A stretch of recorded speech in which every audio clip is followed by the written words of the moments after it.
চোখে ভাসে ধুলার ঝড়, গরুর হাঁকে কাঁপে চর। আসছে কুরবানির ঈদ, জমে উঠেছে গরুর পর্ব। এজন্য এক উৎসব নয়, রীতিমতো এক ঐতিহ্য। বাংলাদেশের গ্রাম থেকে শহর, মাটির গন্ধে মাখা হাজারো পশু ছুটে আসে মহান ত্যাগের স্মৃতিকে জাগিয়ে তুলতে। চলো এবার জেনে নিই কোথায় বসে বাংলাদেশের সবচেয়ে বড় গরুর হাটগুলো, কি কি প্রাণী পাওয়া যায়, সবকিছুই বলবো এই ভিডিওতে।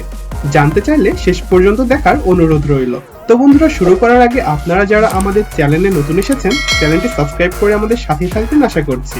1 নম্বর, গাবতলীর হাট, ঢাকা। বাংলাদেশের সবচেয়ে বড় স্থায়ী পশুর হাট। এখানে ফার্মের গরু, দেশি গরু, এমনকি মহিষ ও বিশাল ছাগলও পাওয়া যায়। কুরবানির ঈদের 10 থেকে 15 দিন আগে থেকেই শুরু হয় জমজমাট কেনাবেচা। ক্রেতারা ছাড়াও আরো অনেকে দেখতে যান হাটে বড় গরু কোনটি এসেছে। 2 নম্বর, হেমায়েতপুরের হাট, সাভার, ঢাকা। ঢাকার আশেপাশে সবচেয়ে ব্যস্ত ও বৃহৎ স্থায়ী হাট। দেশের উত্তরাঞ্চল, দক্ষিণাঞ্চল, এমনকি সীমান্তবর্তী এলাকার গরুও এসে জড়ো হয় এখানে। হাটে বড় গরুর কোনো কমতি হয় না। 3 নম্বর, চট্টগ্রাম সিটি কর্পোরেশন হাট। পাহাড়, পার্বত্য অঞ্চল, খাগড়াছড়ি থেকে গরু আসে এই হাটে। দামে একটু বেশি, তবে গরুর সৌন্দর্যও নজর কাড়া। তবে একবারে কুরবানির পশুর জন্য সেরা হাট হচ্ছে এটি। বড় উট সহ এসেছে দেশি বিদেশি জাতের গরু ও ছাগলও।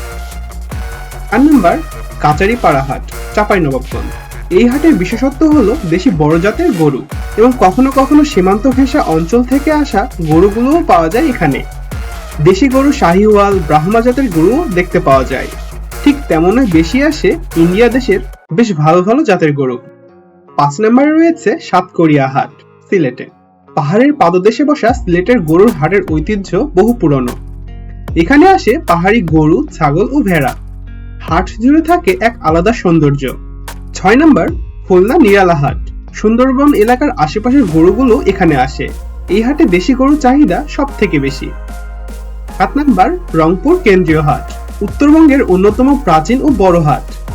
দেশি জাতের গরু, বড় ছাগল আর মহিষে ভরপুর থাকে এই হাটটি। এইসব হাটে শুধু গরু নয়, আরও পাওয়া যায় দেশি বিদেশি জাতের ছাগল, ভেড়া, দুম্বা, শক্তিশালী মহিষ আর কোনো কোনো হাটে শখের উঠো। হাটে শুধু পশু নয়, আসে ভালোবাসা, আসে পরিশ্রম আর আসে সন্তুষ্টির গল্প। যে গরুটা তুমি কিনে আসবে, হয়তো তা তুলে এনেছে এক কৃষকের বছর শেষের আশা। এই ঈদে হোক হালাল উপার্জনে হালাল কুরবানি। জয় হোক ত্যাগের, ভালোবাসার আর মানুষের প্রতি দায়িত্ববোধের। ধন্যবাদ সবাইকে।